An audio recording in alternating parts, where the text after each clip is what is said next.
Today, I'm here with Mandi Feely Swain, who is Executive Vice President of Premier Mortgage Resources. Mandi has executed her brand to the point where she is making a lot of money for her company and having her team thrive. Mandi, welcome. Thank you so much for having me. I was so impressed when I knew we would be doing this interview, and I looked at you on social media, and I went on your website. You have a whole website for your team. Tell me how you knew to create your own brand within a company brand. It was organic. Honestly, it was organic at first. I've learned that I am much better if I'm surrounded by amazing humans that also happen to do home loans.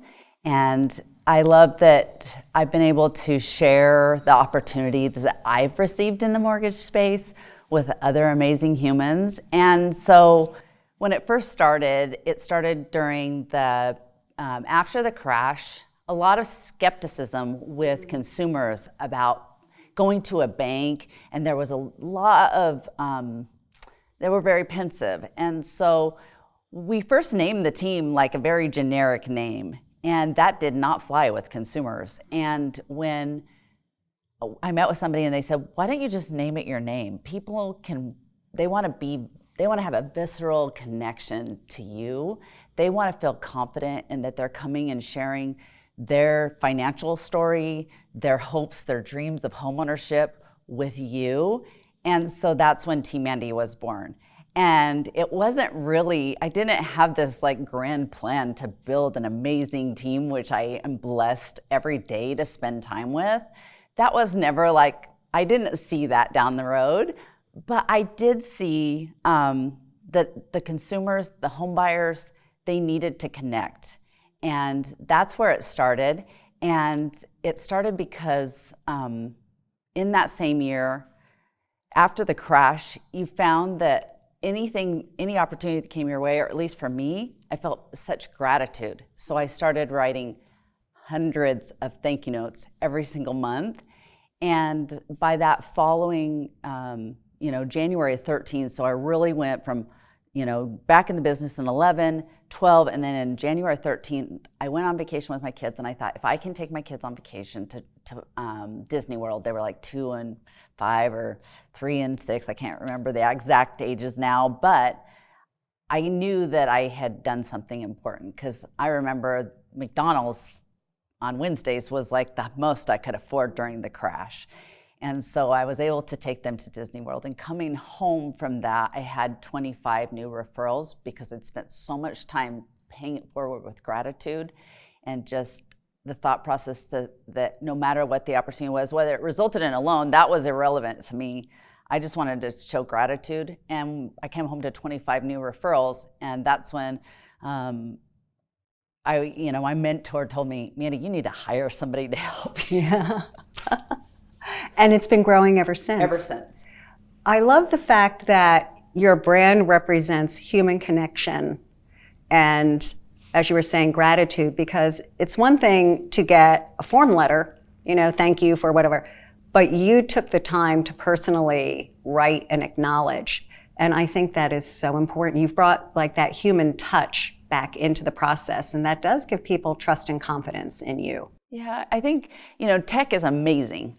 And now with AI and everything, I think loan officers in general need to leverage every opportunity they have, but customize it to what is good for you. I think that chasing a path that doesn't fit your authentic self or your business or what have you is something that I see loan officers do a lot. They want to chase someone else in their market.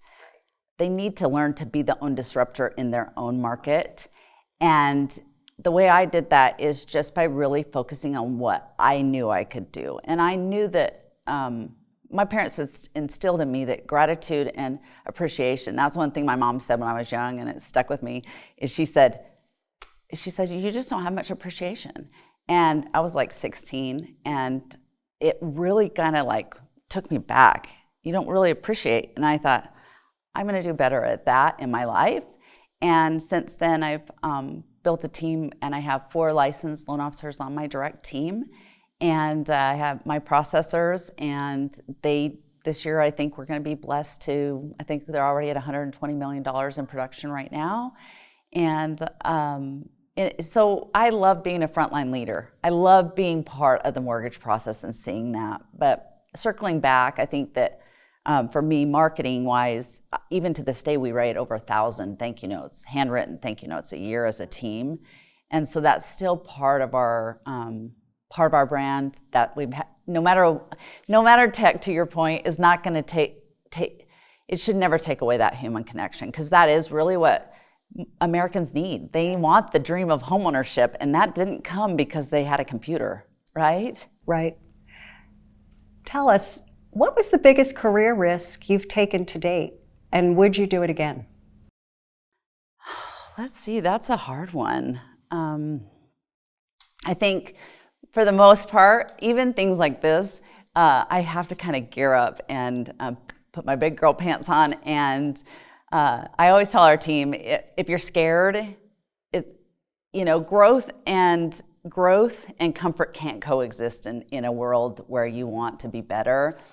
And so I think I do that every day, honestly. I think if most people are honest, things that, you've done this for 10 years now, and you're celebrating an amazing career. And I would think that there are days that you're like, wow, I have to go up and do that again on that stage. I just tell our team, put more deodorant on, because, yes, giddy up. The greatness of you just lies outside that circle that you live in. And so I just think that for me, I have to remind myself to stretch all the time to try new things. Yes, I am a big fan of stepping outside of your comfort zone. And early in my career, I had a boss that didn't wait for me to do it. He did it for me. He actually moved me into an area that I wasn't technical in. And I thought, he's out of his mind.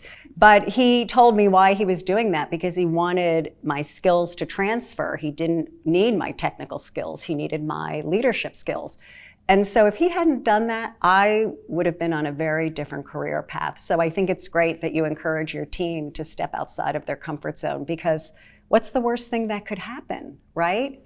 At least you never tried. I tell them, fail forward. Yes. Because as a person, you're advancing as a person. Right. If you learn from failure, are you failing or are you learning? And I think that's really the question. Even if it didn't work out the way you thought, did you learn?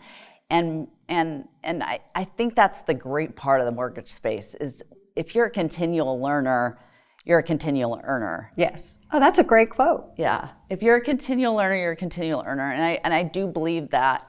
And just staying focused on your own path. I think that's where, again, a lot of people go wrong, is they're not focusing on how they can do it the best for their team or their productions. And so it's fascinating to talk to originators. I'm working on a book. Of course you are. It was not something I wanted to do. I'm a math girl, not an English girl.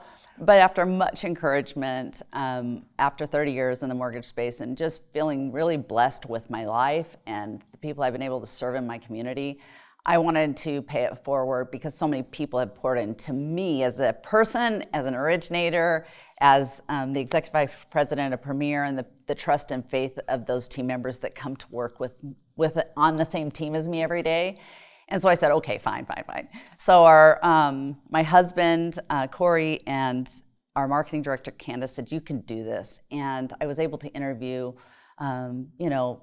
15 top originators from across the country.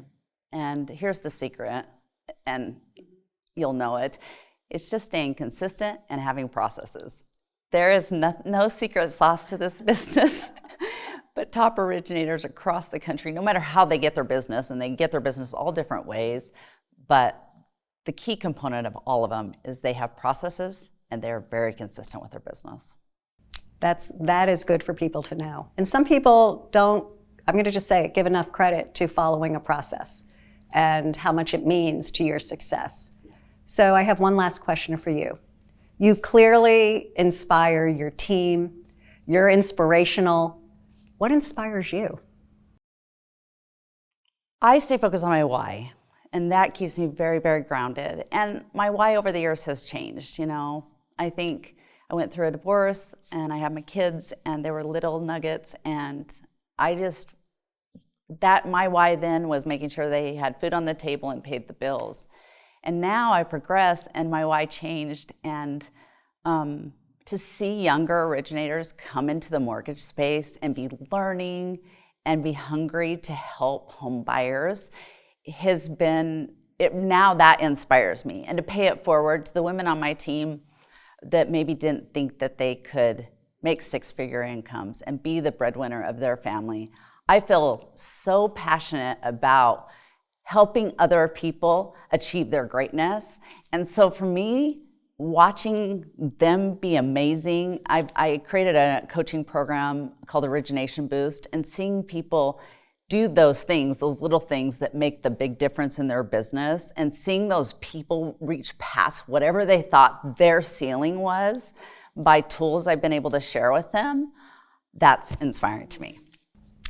Well, Mandi, thank you so much for bringing such positive energy, and you are so inspirational. Thank you for sitting down with me. Thank you. The pleasure was mine.